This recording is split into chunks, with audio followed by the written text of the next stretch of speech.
दोस्तों 28 फरवरी 2026 वह तारीख जब मध्य पूर्व की राजनीति में एक बड़ी हलचल हुई। ईरान के सुप्रीम नेता अयतुल्ला अली खamenei इजराइल और अमेरिका की एक सैन्य कार्रवाई के दौरान मारे जाते हैं, जिसके बाद दुनिया के अलग अलग कोनों में शोक प्रदर्शन होते हैं, विरोध प्रदर्शन होते हैं। ईरान में भी एक जो वर्ग है वो उनकी मौत का जश्न मना रहा है, तो एक तबका उनकी मौत का दुख भी मना रहा है। ऐसे ही भारत में भी जम्मू कश्मीर, लखनऊ, जयपुर, दिल्ली में विरोध प्रदर्शन होते हैं। अमेरिका के खिलाफ, इजराइल के खिलाफ विरोध में नारे लगते हैं। तो आज की हमारी ये वीडियो में हम यही जानने वाले हैं कि आखिर कैसा रहा ईरान के अयतुल्ला अली खamenei का शासन, भारत के साथ उनके क्या संबंध रहे और दुनिया के साथ उनके क्या संबंध रहे, सब कुछ जानने वाले हैं। दोस्तों 1979 से पहले ईरान में शाह रजा पहलवी का शासन था। शाह रजा पहलवी अपने ईरान को धर्मनिरपेक्ष बनाना चाहते थे, पश्चिमी संस्कृति का और विस्तार देना चाहते थे, क्योंकि वे इजराइल और अमेरिका के समर्थन थे। 1979 से पहले ईरान में सिनेमा,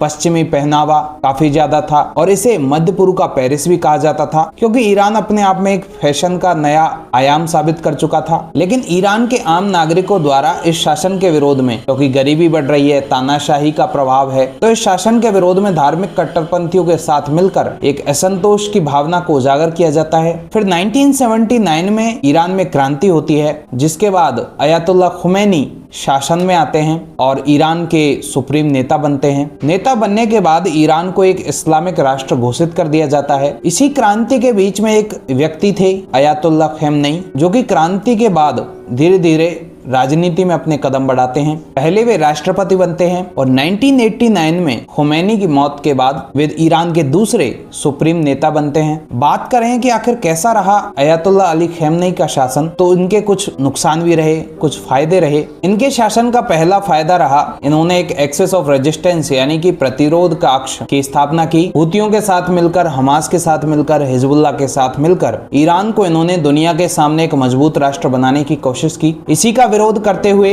उन्होंने 37 साल तक ईरान को मजबूत बनाए रखा, इजराइल और अमेरिका के विरोध में रखा। बात करें कुछ और बिंदुओं की, पश्चिमी प्रतिबंधों के बावजूद भी इन्होंने ईरान को चिकित्सा प्रणाली को मजबूत किया, मिसाइल टेक्नोलॉजी में ईरान को आगे बढ़ाया, परमाणु कार्यक्रम जारी रखा। अब बात करते हैं इनके शासन के कुछ नकारात्मक बिंदुओं की। इनके शासन में मानवाधिकार हनन एक बड़ी मुसीबत बनकर सामने आए। 2022 में हुए प्रदर्शन सारी दुनिया के सामने थे, जहां पर हजारों प्रदर्शनकारियों को मौत के घाट उतार दिया गया। धार्मिक कट्टरता के कारण दुनिया द्वारा प्रतिबंध लगाए गए और उन्हें वैश्विक अर्थव्यवस्था से बाहर का रास्ता देखना पड़ा। अलगाव की स्थिति आती है। अर्थव्यवस्था का वैश्वीकरण नहीं होने के कारण इन पर महंगाई की मार पड़ती है, आम जनता गरीब होती है, बेरोजगारी बढ़ने लगती है। अब बात करते हैं कि आखिर भारत और अयतुल्ला खamenei के संबंध कैसे रहे। भारत के लिए खamenei हमेशा एक कूटनीतिक सिरदर्द और रणनीतिक अवसर दोनों थे और ये रिश्ता हमेशा संतुलन पर टिका रहा। ईरान में चाबहार पोर्ट भारत के द्वारा विकसित किया गया, जो कि पाकिस्तान को बाईपास करके भारत की महत्ता को मध्य पूर्व में बढ़ाने का काम करने लगा। यूक्रेन रशिया वॉर शुरू होने से पहले, प्रतिबंधों से पहले, ईरान भारत का सबसे बड़ा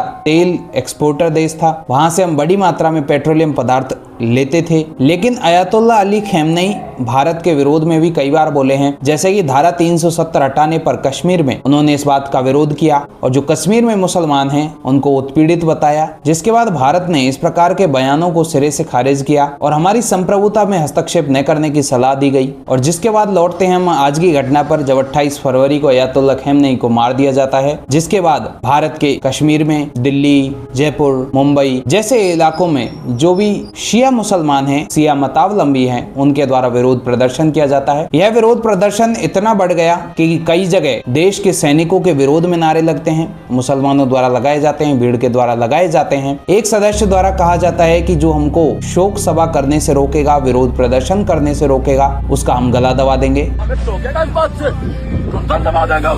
जिसने भी हमें रोका कुछ करने का, जो कि कतई सही नहीं, क्योंकि यदि आपका एक धार्मिक नेता मारा जाता है, निसंदेह एक शोक की बात है, आप समाज के लिए एक शोक की बात है। लेकिन हमें ये सोचना चाहिए कि क्या हमारा देश उस धर्म से बड़ा नहीं है जिसकी हम बात कर रहे हैं। सोचने की जरूरत यह है कि क्या हमें लोक व्यवस्था को बिगाड़ना चाहिए, क्या हमारा धर्म हमारे राष्ट्र से बड़ा हो जाता है, हमारी जाति हमारे राष्ट्र से बड़ी हो जाती है? नहीं हो सकती। जो हमारी मातृभूमि है उससे बड़ा इस दुनिया में कोई भी नहीं। जब आप भारत के हैं मुसलमानों, तो आपको भारत का ही समर्थन करना चाहिए। आप ये नहीं कह सकते कि हम ईरान के हैं। चले जाओ, मैं आपको इजाजत दे रहा हूँ और मुझे ईरान बुला ले।